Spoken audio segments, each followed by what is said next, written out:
All right, folks, this is our memorial to 9/11 that we need to look at this month. And you know, it's still 20 years later. It's still on our minds, still in our hearts. The pain is still there. People are missing their loved ones.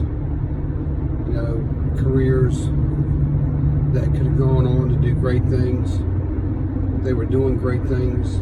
They were raising their families, part of their families, doing what they were supposed to do in life, and became victims of terror.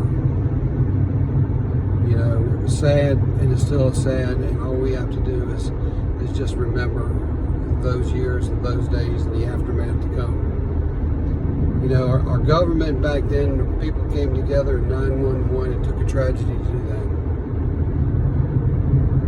But unfortunately, recently, with what's going on with the terrorism across the world, especially in Afghanistan, and the betrayal that we have of our current White House administration, you'll always notice. I try not to say names or put names out there because there's so many of them. It's one group. It's not one man. It's one group of individuals who have betrayed our country. Facts are facts. Those people that died 20 years ago, people would think that they died in vain and it meant nothing. Well, folks, it meant everything. It meant everything to America. It still means everything to America. And I pray each and every day for America, as I hope most of you do. And I served in the military. And I did 35 years of law enforcement and retired. And that was a great experience. Some people say that's a sacrifice. I say no, it's not a sacrifice. It was a commitment. There is a difference. You were committed. The sacrifice was 9/11, when over 3,000 Americans were murdered by terrorism, by the terrorists who made their way in through back doors, that channels that we should have had secured. And now our doors are wide open. Those same terrorists are now in charge of an entire country. Think about that. And our doors are open. And they've been given military weapons by our country to terrorize the world, by our incumbent administration. Folks, that doesn't honor 9/11 and those who sacrificed. You see, that was more of a commitment. That was a sacrifice. It was more than a commitment. They sacrificed everything. Some unknowingly. And the heroes that went in that day, unbelievable. Tragedy for years to come to think about. But the reality is one big thing here. We're living in a land and a country right now. We're still America. But America, we've been betrayed by an administration. An administration has given terrorism the right to run and rule the world.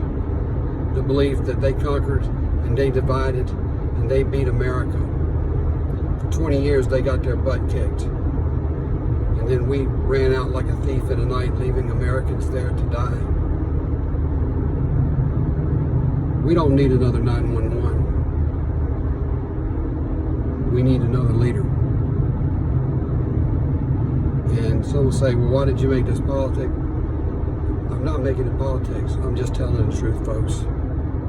We need to remember our folks that lost their lives. We need to remember America. We need to stand strong.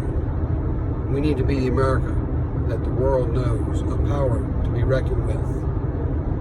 When you cross our shores, you cross our borders, and you cross our military, and you kill our Americans, you kill our Marines and our sailors, and Army soldiers, and Air Force, Coast Guard. It doesn't matter. When you do that, you've overstepped the line. And there has to be a price to be paid. Unfortunately, we have a leader that there will be no price to be paid. Unless maybe he's being paid and he's receiving that price. Just a thought, folks. I'd hate to think that's happening, but America, we've been betrayed by a man sitting in the White House. A troops sitting in the White House. And that's sad. We need America back, folks. You know what we need to do. Elections coming 2022. We need to fix all this. We need to lock down and make sure we stand loud, we stand proud, we make a difference.